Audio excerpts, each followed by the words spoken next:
If you are looking for a creative way to witness to someone, you might want to consider a third angle or like a third party approach. And here's what I mean by that. A lot of times when we're at work, we talk about home life, or if we're out doing some kind of hobby with someone, we will talk about work.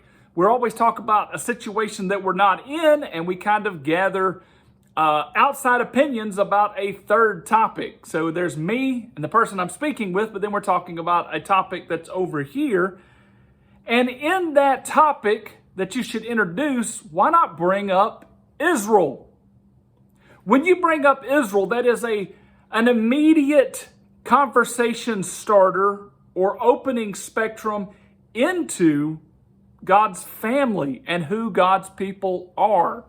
You can ask, hey, what do you think about Israel in the news? Did you see how Iran was threatening them? Or what do you think about Israel's nuclear tactical capabilities? Or what do you think about Israel's new fighter jets? Or Israel's fighting training style? Or their cameras? Or their use of wall and perimeter defenses? Or how they're interacting in the Gaza Strip? Or their social policies?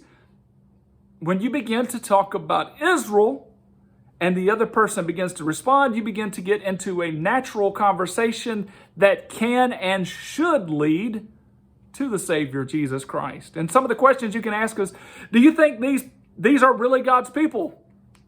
Or what do you think about Israel thinking they are God's people? Or what do you think about Israel and prophecy? Did you know these things about Israel? And when you begin to talk to people about Israel, it is just a very easy segue into witnessing for Jesus Christ. Now do some homework. Look up some of the prophecies of Israel, get a whole bunch of news about Israel, and begin to talk to people about Israel, and you will have plenty of opportunities to share the gospel message.